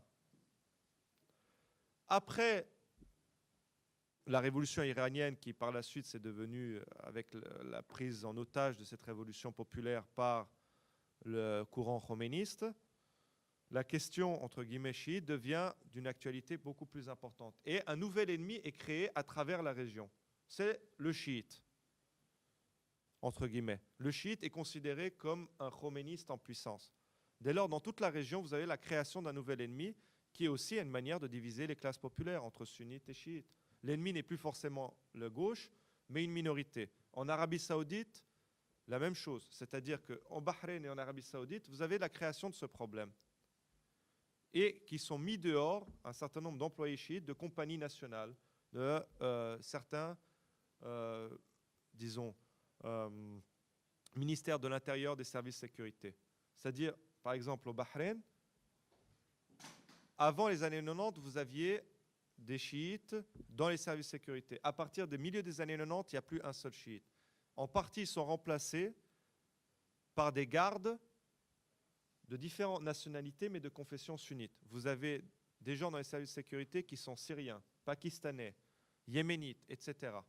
Donc il y a une volonté de jouer sur le confessionnalisme. En Arabie Saoudite, dans les compagnies pétrolières de l'Aramco, jusqu'aux années 80, vous aviez beaucoup d'employés qui étaient de confession chiite, parce que la majorité des zones de pétrole sont dans les régions de Qatif à majorité chiite. À partir des années 80-90, ces gens sont virés, donc marginalisés. Donc vous avez et c'est très important d'expliquer les soi-disant conflits religieux ou les conflits confessionnels de manière matérielle, parce que sinon l'explication alternative de dire que ce ne sont pas des créations modernes d'utilisation, d'instrumentalisation, c'est de tomber dans une forme d'essentialisme qui dit de toute façon, les sunnites et les chiites, ils se battent depuis 1400 ans. Et ça a été une explication très présente en Irak. Mais de toute façon, les gens, ils ne s'entendent pas, ça fait 1400 ans. Alors que vous aviez le plus grand parti communiste et il y avait des Arabes, des Kurdes, des sunnites, des chiites, etc. Et que c'est souvent une création de régime. Ou par exemple de dire, de toute façon, les chrétiens et les musulmans, au Liban, en Syrie, en Égypte, ils ne s'entendent pas. Les meilleurs exemples, ça a été les mouvements par en bas, des mobilisations de masse, pour casser ce confessionnalisme. Et vous l'avez vu partout. En Égypte, même si c'est symbolique, ça a été présent. Vous aviez des chrétiens qui protégeaient les musulmans lors des prières sur la place Tahrir les vendredis. En Syrie, les slogans, c'était le peuple syrien est un et uni, chrétiens et musulmans, nous sommes un. Au Bahreïn, c'était sunnites et chiites, une seule famille. Donc les mouvements populaires par en bas peuvent casser ces problèmes confessionnels qui sont souvent alimentés soit par les régimes pour diviser les classes populaires, ou bien par le fondamentalisme religieux dans une perspective, disons, de capter une partie de la population et de nier les problèmes de classe, sociaux, etc. Et ça a été très clair dans une partie, j'ai envie de dire, de la révolution syrienne. Le soutien du Qatar et de l'Arabie Saoudite est venu par une propagande, une rhétorique, disons, nous soutenons la révolution sunnite face aux dictateurs chiites. Donc une volonté de transformer véritablement cette révolution populaire en guerre confessionnelle. Parce que le pire ennemi des monarchies du Golfe, c'est de voir des démocraties à leur porte, des mobilisations populaires de masse, etc. D'ailleurs, si vous regardez au Bahreïn, le discours prédominant des monarchies du Golfe, c'est de dire nous sommes intervenus face à un coup d'État iranien. C'est-à-dire de présenter chaque manifestant, que ce soit en Arabie Saoudite, chiite ou au Bahreïn, comme des Iraniens ou des proxys iraniens. Également comme rappel, et ça c'est très parlant, si vous vous rappelez, c'est qu'avant le début de la révolution égyptienne, vous avez un attentat, et ça suivait en fait la révolution tunisienne, la chute de Ben Ali. Vous avez un attentat dans une église égyptienne. Et le régime qui dit, attention, il faut l'unité nationale face à ces dangers. Vous savez que ça a été prouvé par la suite que c'était le régime qui avait provoqué cet attentat, le ministère de l'Intérieur, contre cette église copte. Dès lors, même des soi-disant régimes dits laïques, et je ne supporte pas d'ailleurs quand on dit que Moubarak était un laïc, Si vous regardez le régime égyptien, c'était loin d'être laïque, de la même manière que le régime syrien est loin d'être laïque, etc. Mais les anciens régimes ont utilisé cette arme du confessionnalisme pour diviser les classes populaires. De la même manière que, si vous voulez, vous avez l'utilisation du racisme, qu'il faut comprendre de la même manière le confessionnalisme comme des constructions sociales pour diviser les classes populaires en Europe, par exemple, l'islamophobie, etc.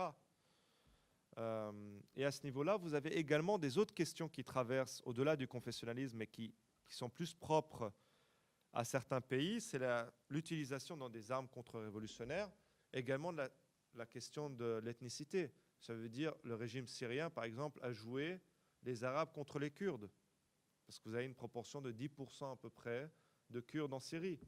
Et ça a été souvent des États autoritaires dits laïques qui ont utilisé aussi ces divisions dites de race. En Turquie, c'est très clair. En Iran, malgré le fait que les Kurdes soient considérés comme musulmans, ils sont d'abord considérés comme des opposants kurdes. Donc ça, c'est des notions à comprendre. Dans ces différents panels, j'ai envie de dire, des contre-révolutions. Donc là, je vous ai fait un spectrum large, j'ai envie de dire, des offensives contre-révolutionnaires. Et pour résumer, en conclusion, de comprendre ces deux formes de la contre-révolution et ne pas citer seulement un seul, au risque de perdre des classes populaires que vous pourriez gagner, c'est-à-dire seulement de considérer, par exemple, les anciens régimes comme forme de la contre-révolution. C'est pour moi un danger, parce que ça veut dire également que vous mettez de côté toutes des questions sociétales fondamentales, c'est-à-dire la question de la laïcité, la question des droits de la femme, les questions LGBT, les questions écologie, etc. De ne pas considérer les mouvements islamiques fondamentalistes comme des mouvements de la contre-révolution, c'est de ne pas comprendre la nature de ces mouvements, etc. De la même manière, et encore j'insiste sur ce point, c'est très important, s'opposer, même si on les considère politiquement comme des opposants, des ennemis, ne pas tomber dans le fait de dire, écoutez, les deux mouvements de la contre-révolution s'entretuent, nous on reste de côté, puis on laisse la répression jouer. Non, ça il faut s'y opposer. Il faut s'opposer à la répression terrible, par exemple, sur les mouvements des frères musulmans en Égypte et dans d'autres pays. Car on défend des principes de droit démocratique, etc. Ça, c'est très important. Et après, comprendre les différentes variétés d'instruments, d'armes des contre-révolutions, qui peuvent être des interventions militaires et impérialisme occidental, mais sous impérialisme régionaux. Et on a pu voir le rôle joué, que ce soit par l'Arabie Saoudite, Qatar, Turquie, Iran, à ce niveau-là, par des soutiens à des dits proxys ou des mouvements avec des idéologies politiques similaires ou bien qui jouent le rôle de relais politique ou économique dans ces pays. C'est très clair avec la République islamique d'Iran, que ce soit les mouvements islamiques fondamentalistes en Irak, qui également jouent un rôle en Syrie, et avec le soutien au Hezbollah. Mais de la même manière, le Qatar, avec les frères musulmans dans les pays, différents pays. Soutien économique, etc. Donc, ces panels d'offensives contre-révolutionnaires, il faut bien sûr tous s'y opposer, mais comprendre leur complexité. Et ce n'est pas évident dans cette région, vu les différences, qu'elles soient ethniques, confessionnelles, etc. Mais c'est des choses à prendre en compte. Et j'introduis par là ma prochaine session, ce qui permet, entre guillemets, c'est très important de ne pas tomber dans une forme d'économisme et de voir seulement les questions économistes, mais également toutes les questions démocratiques, etc. Et rentrer dans la pensée de ce que disait Lénine, il faut qu'on soit la tribune des oppressés. Donc ça, c'est l'introduction pour le rôle de la gauche dans la troisième session. Voilà. Donc dans notre dernière session, la question du rôle de la gauche et des révolutionnaires dans ces mouvements est pour moi fondamentale. Et vu encore une fois, j'ai envie de le répéter, que ces processus révolutionnaires n'ont pas eu simplement un impact régional, mais un impact international, que ce soit pour les luttes ou pour nos compréhensions des dynamiques de crise révolutionnaire à travers le monde. Et qu'elles ont servi d'exemple partout, et de repenser le fait que le mouvement par en bas des masses est possible à nouveau, que le changement par en bas est possible, ce qui est très important. Donc, avant de commencer sur le rôle, j'ai envie juste de mettre en avant ma conception de ce que j'entends par classe. Parce que souvent, classe est réduit à une fonction économiste, et ce qui est pour moi très problématique. C'est-à-dire de comprendre seulement la classe comme, disons, qu'il faut comprendre la classe avec les questions démocratiques, style de genre, d'âge, de nation, d'origine ethnique, etc., et comment elles s'entremêlent. Et pour moi, c'est une question fondamentale par la suite pour comprendre quelles sont les tâches de la gauche, d'avoir cette compréhension de la classe comme des choses pas simplement réduites à une question économiste, et de comprendre comment les différentes formes d'oppression s'entremêlent et jouent un rôle dans la conception de chacun, et de groupe aussi. Et dès lors, c'est par cette conception de la classe que je déduis et je donne des directions, si on veut. C'est pas je déduis, mais je donne des directions pour les mouvements de gauche radicaux et pour, si on veut, qu'est-ce qu'on doit faire dans la région du Moyen-Orient et d'Afrique du Nord. Parce que je vais séparer en 2-3 parties cette session, avec également le rôle de la gauche au niveau international, qui n'est pas similaire, bien sûr, que le rôle de la gauche dans cette région. Et ce que je vais dire, c'est aussi le fruit de discussions intenses avec, et de rencontres avec des camarades de la région. Hein. Ça va de soi, hein. Ce n'est pas moi qui ai inventé tout seul. Disons, c'est des fruits de discussion avec les camarades au Liban, en Syrie, en Irak, en Égypte, en Tunisie, les rencontres avec eux, les luttes qu'on a quotidiennes, etc. Donc, je pense que le premier rôle de la gauche radicale, c'est la construction d'un front indépendant, démocratique et progressiste, indépendant des deux forces de la contre-révolution, c'est-à-dire, comme je l'ai dit auparavant, des anciens régimes et des mouvements islamiques fondamentalistes. Dans la perspective de créer une nouvelle forme d'hégémonie populaire au niveau des classes populaires, c'est-à-dire de gagner la plus grande partie des classes populaires à nos idées. Cela veut dire que la gauche ne doit pas rester dans des petits groupes de sectes, mais doit s'investir dans les mouvements larges, s'investir dans des questions démocratiques, ne pas les laisser de côté, s'investir bien sûr dans la question sociale, mais toujours dans une perspective d'ouverture, et construire ce front large. Parce que malgré toutes mes critiques envers le leadership du Front populaire en Tunisie, qui a été capable de rassembler des forces de gauche et dit, alors ça c'est un peu le problème aussi, mais nationalistes arabes dedans, au sein de ce front, il y a possibilité de faire des choses et de construire un pôle progressiste et démocratique. Et dès lors, encore une fois, je pense que c'est ce qu'il faut faire en Égypte. Il y a eu des tentatives en Égypte, mais qui sont des tentatives qui sont restées quasiment mortonnées. Vous aviez le cas du Front du chemin de la Révolution, qui a été fait il y a 2 ou 3 ans, mais qui reste encore jusqu'à aujourd'hui plus théorique que pratique. Et vous avez une division de la gauche qui est très problématique. En Syrie, c'est similaire, et dans d'autres pays également, une grosse division de la gauche, malgré que vous avez un certain nombre de camarades qui ont participé depuis le début dans les comités de coordination en Syrie, qui ont joué un rôle et que, bon, surtout, sont fait réprimer ou bien ont dû quitter le pays. Mais aussi cette nécessité de construire un front indépendant, démocratique, large et progressiste est une nécessité parce qu'on fait face à des attaques des deux côtés, des anciens régimes et des forces islamiques fondamentalistes. Quand les frères musulmans étaient au pouvoir en Égypte et en Tunisie, les premières cibles ont été la gauche et le mouvement ouvrier, volonté de casser. En Syrie, le régime a d'abord réprimé les démocrates, les progressistes, tout en laissant sortir de prison les pires fondamentalistes que vous pouvez trouver. Et les a laissés se développer fortement. Et également, quand la révolution se développait et que les forces islamistes, malheureusement, se sont développées avec le développement du conflit militaire, ces mêmes forces islamistes réactionnaires se sont attaquées aux groupes démocrates en Syrie. Donc, partout où vous allez, vous avez une nécessité de lutter contre ces deux fronts. Et c'est la seule possibilité de construire une véritable alternative pour les classes populaires.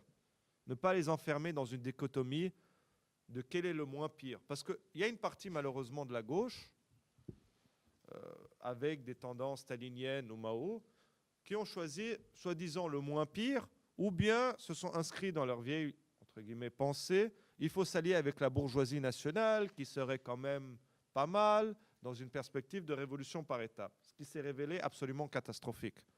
Vous avez en Tunisie une partie du Front populaire à un moment donné qui s'est alliée au Front du Salut, dans le cadre du Front du Salut, avec Nida Tounes. Et c'est à ce moment-là qu'ils ont perdu un grand nombre de leurs membres. En Égypte, vous avez une partie aussi de cette gauche qui a justifié l'alliance avec Sisi sur le fait que Sisi représente la bourgeoisie nationale face aux frères musulmans qui représenteraient une bourgeoisie alliée aux pays du Golfe. Mais alors, attendez, déjà, il y a 50 ans, c'était difficile de défendre ces conceptions de bourgeoisie nationale, mais quand vous voyez le monde actuel globalisé et le rôle de l'Égypte et les liens économiques et politiques du régime égyptien avec les États-Unis, les monarchies du Golfe, et qui se développent, comment vous voulez parler de bourgeoisie nationale? C'est absolument de la folie. Mais en tout cas, c'est que cette analyse a poussé certains secteurs de la gauche à s'allier à des secteurs de la contre-révolution. Et c'est ça ce qui est problématique, ou bien avec les anciens régimes, ou malheureusement avec également parfois les fondamentalismes islamiques. Vous avez une partie de l'opposition en Syrie, social-démocrate, de gauche, qui s'est alliée avec les frères musulmans contre le régime. Et dès lors, les questions sociales, les questions sociétales sont reléguées à l'arrière. Vous avez une partie de la gauche en Tunisie, bon, je ne sais pas si on peut l'appeler de la gauche, mais l'ancien président tunisien, Moussef Marzouki, qui est considéré comme un démocrate, s'est allié avec les frères musulmans. En Égypte, vous avez eu des choses similaires. Donc cette nécessité est fondamentale de construire un front démocratique indépendant où on ne défend pas seulement la question sociale, mais également les questions démocratiques fondamentales, comme je l'ai dit auparavant, les questions féministes. Parce que, selon moi, il y a deux choses fondamentales qui permettront la sortie vers le haut de ces processus révolutionnaires. Ça ne veut pas dire que d'autres choses sont mises de côté. Mais c'est un mouvement ouvrier fort. Et deuxièmement, c'est des mouvements féministes forts. Et ça, c'est fondamental à comprendre le rôle que les femmes ont joué et leur potentialité dans ces processus révolutionnaires. Les femmes ont joué un rôle immense dans ces processus révolutionnaires, que ce soit comme manifestantes, comme organisatrices, comme leaders, etc. Vous avez des exemples, même avant les processus révolutionnaires, cet exemple de Mahalla al-Kubra en 2008, où vous avez les femmes ouvrières des usines qui sortent en disant « Où sont les hommes ?» Quand nous on sort et ils déchirent les photos de Moubarak. Vous aviez il y a quelques semaines en arrière, dans la banlieue de Damas, qui est contrôlée par un mouvement islamiste et qui réprime les groupes démocrates, etc., des femmes qui sortent dans les rues demander où sont les prisonniers politiques et où sont les hommes de cette ville lorsque les femmes sortent. Au-delà de ça, la question féministe est fondamentale parce qu'elle joue un rôle également progressiste dans l'opposition aux deux formes de la contre-révolution, qui sont des représentants des régimes patriarcaux, néolibéraux et réactionnaires à tous les niveaux. Donc voilà, ça c'est la première chose. Cette construction d'un front démocratique, progressiste, indépendant, des deux forces de la contre-révolution, ne pas avoir une vision économiste, mettre clairement, et j'insiste beaucoup sur ce point, parce qu'il y a certains qui vont dire c'est une région, oui, mais le conservatisme, etc., ne nous permet pas de mettre en avant des positions démocratiques. C'est complètement faux. Ces processus révolutionnaires, comme je l'ai dit, ont ouvert des perspectives. Que ce soit féministe, qu'elles soient LGBT, qu'elles soient écologiques et autres. Vous avez des exemples constants. Par exemple, et j'ai fait la remarque aux camarades égyptiens, quand il y a eu l'emprisonnement soi-disant d'accusations d'homosexualité d'Égyptiens au fin de l'année 2014 dans les bains, etc. Pas de statement pour défendre ces gens. Alors qu'il faut comprendre également que l'utilisation du conservatisme sociétal comme forme de contrôle de la société, c'est fondamental. Donc remettre en cause toutes les formes de contrôle au sein de la société est fondamental, que ce soit des normes patriarcales, que ce soit des normes de genre, etc. À tous les niveaux, il faut remettre en cause ces formes de contrôle de la société. Et encore une fois, je pense que la phrase de Lénine est fondamentale. Nous devons être la tribune des opprimés. C'est-à-dire également, par exemple, dans des pays comme la Syrie, traiter la question nationale. Ou bien au Maroc, en Syrie, pardon, avec la question kurde, soutenir l'autodétermination du peuple kurde où qu'on soit, ou bien par exemple au Maroc, etc., dans la question du Sahara occidental. La question de la démocratie au niveau des protections des minorités religieuses, dans le sens qu'il faut donner des garanties pour pas que ce soit les anciens régimes qui se présentent comme garants de ces minorités religieuses. Et qu'il faut comprendre la peur et pas la dénoncer. De la même manière qu'il faut défendre, il faut comprendre la peur de certaines sections de femmes qui ont peur des mouvements islamiques fondamentalistes, pour des raisons qui sont justifiées en l'occurrence, de la même manière que les minorités religieuses. Mais leur montrer que l'alternative n'est pas dans la dictature. De montrer que l'alternative n'est pas dans les anciens régimes, mais montrer que l'alternative se trouve dans un programme démocratique, progressiste et laïque. De la même manière, la question de la laïcité est fondamentale, c'est-à-dire, et ça, la question de la laïcité est fondamentale pourquoi ? Dans la lutte contre le confessionnalisme, comme je l'ai dit auparavant, mais également pour des questions féministes. Quand vous avez un code du statut personnel qui est encore sous des signes religieux ou patriarcaux, vous avez une discrimination claire de la femme, des femmes, pardon. Et cela, c'est pour ça qu'à mettre en place une question sur la table, la question de la laïcité est fondamentale. Parce que les bourgeoisies de tous ces pays et les mouvements de la contre-révolution ont utilisé le confessionnalisme et l'arme de la religion contre les classes populaires. Ou bien comme forme de contrôle, ou bien comme forme de division, etc. Donc ça, c'est le premier point. Deuxième point, il est fondamental de comprendre qu'aucune solution au niveau régional, au niveau des processus révolutionnaires, ne se fera dans le cadre étatique des frontières nationales. La solution est régionale et par la suite, bien sûr, internationale. Mais c'est très important parce que, comme je vous l'ai montré, les offensives contre-révolutionnaires dépassent les frontières. Et à ce niveau-là, le centre de la contre-révolution au niveau des monarchies du Golfe est fondamental à comprendre le rôle des monarchies du Golfe dans les processus de contre-révolution. Donc, s'opposer au discours qui dit « mais la question de la Syrie est différente de la question du Liban, de la question de l'Égypte, de la Tunisie », dans le sens que il faut trouver, dans le sens que ces discours veulent dire il y a une solution qui est différente pour ces pays. Et de la même manière, c'est de dire également clairement que si la solution va au-delà des frontières nationales, c'est aussi remettre au centre la question palestinienne.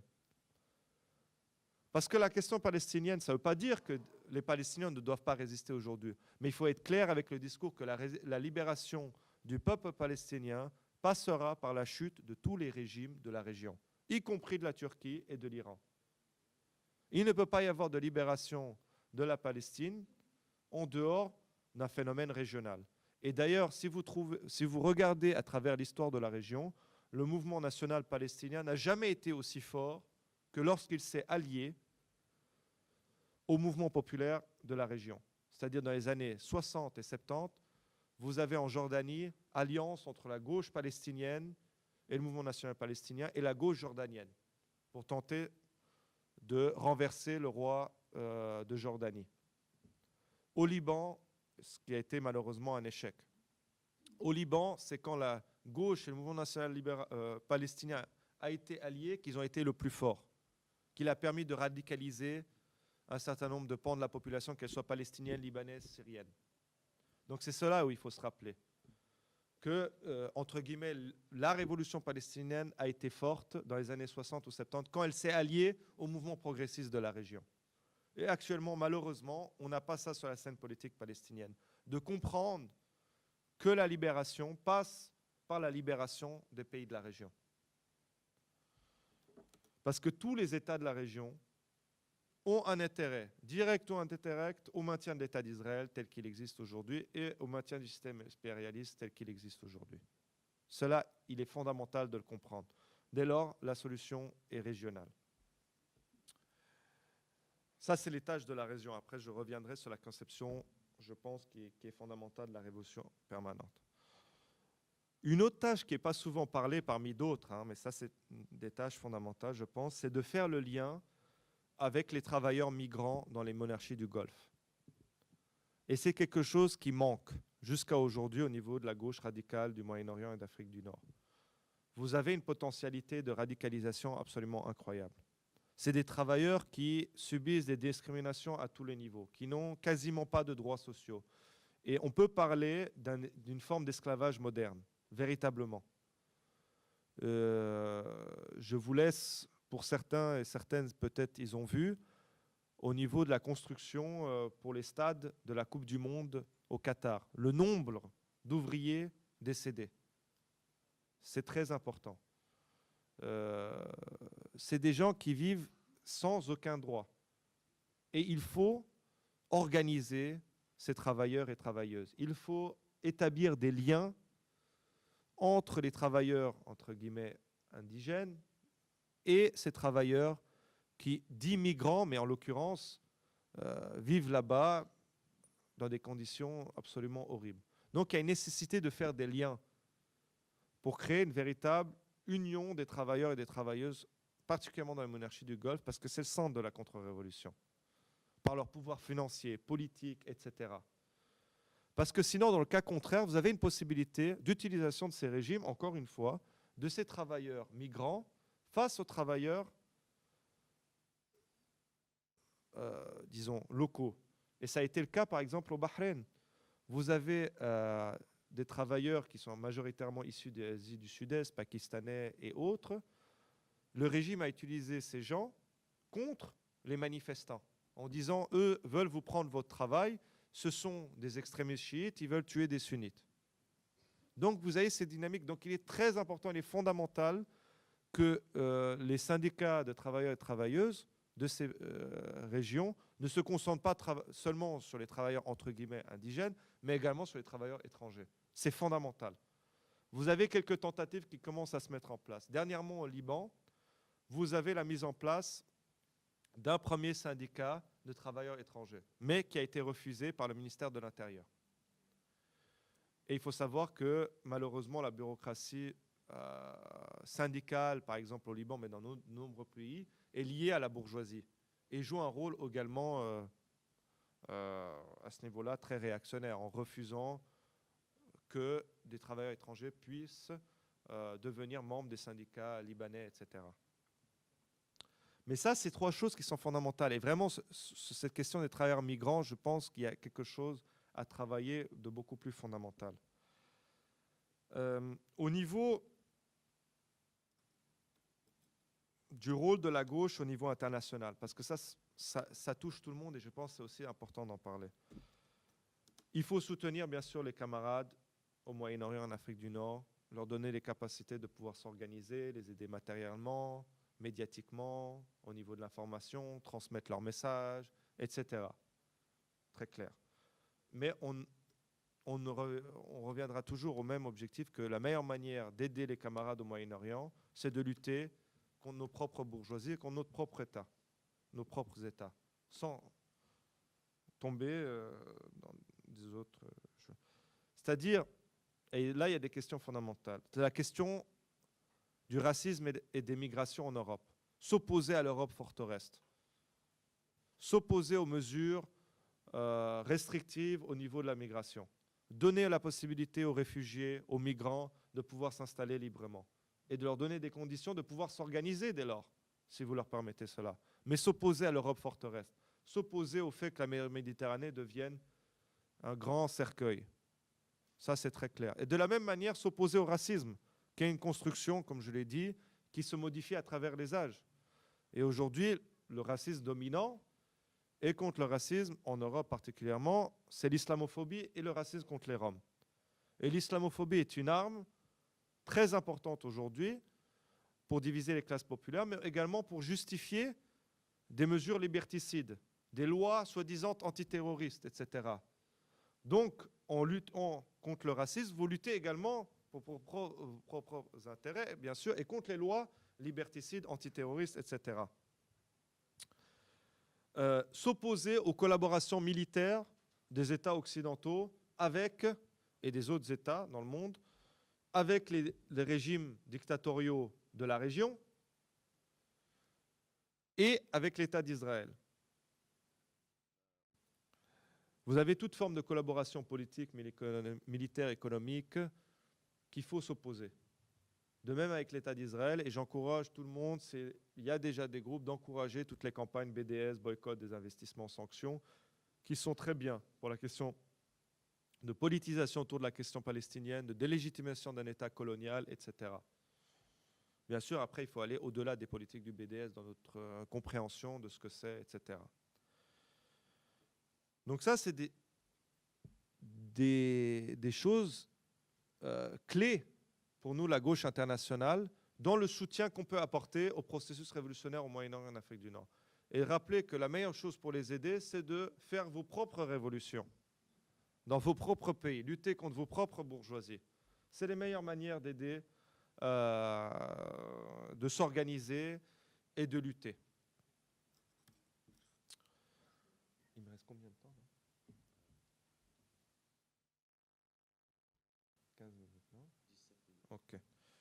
Je vais passer un peu plus de temps maintenant sur la question, dans ces rôles de la gauche qui a été, que j'ai voulu mettre en exergue. Il y a encore quelque chose, des petites choses qu'il faut ajouter. Sur la question de la nécessité de comprendre, et je l'ai dit un peu avant en filigrane, la notion de l'importance de la théorie de la révolution permanente et du concept de développement inégal et combiné. L'importance du concept de la révolution permanente, pas seulement pour comprendre ces processus révolutionnaires dans des pays dits dominés, c'est également des alliances, comme je l'ai dit auparavant.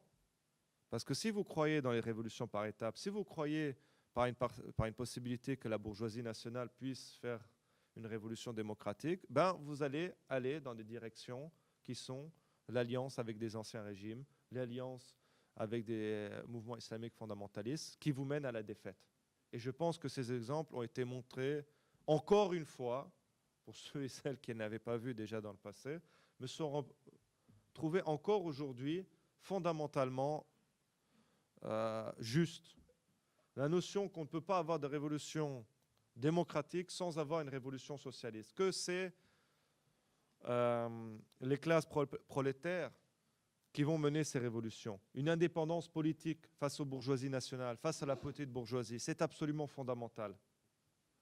Et de comprendre que, particulièrement avec le développement du capitalisme tel qu'on le connaît, et même avec la survivance de modes, disons, de société, si on veut dire pré-capitaliste, dans le sens de certaines normes continuent à exister, qu'il n'y a pas besoin d'attendre des révolutions par étapes pour permettre, c'est une complète folie de penser ça actuellement. Et les processus révolutionnaires Moyen-Orient et Afrique du Nord l'ont prouvé.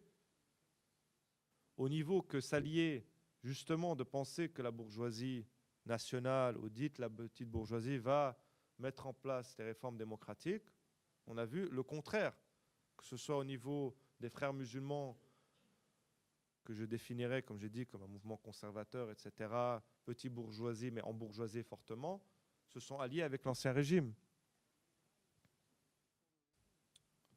Donc ce concept de révolution permanente est fondamental dans notre compréhension de ces processus pour la volonté de réaliser justement les buts démocratiques et sociaux. Donc vraiment, j'insiste sur ce point, de ne pas abandonner ce concept de révolution permanente pour la région qui s'est retrouvée d'une réalité incroyable depuis le début des processus révolutionnaires.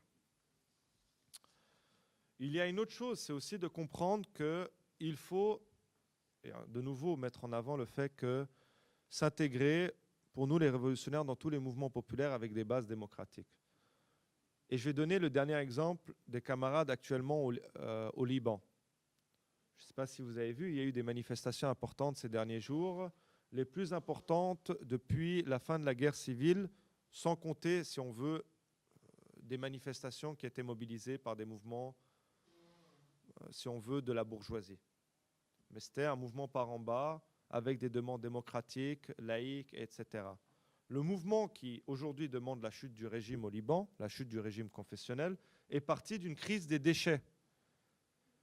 Une crise, si on veut, du fait de la mauvaise gestion et de la corruption des élites dans la question des déchets. Et au début, c'est vrai qu'il était très fortement composé, ce mouvement, qui s'appelait, le mouvement s'appelle « Vous puez ».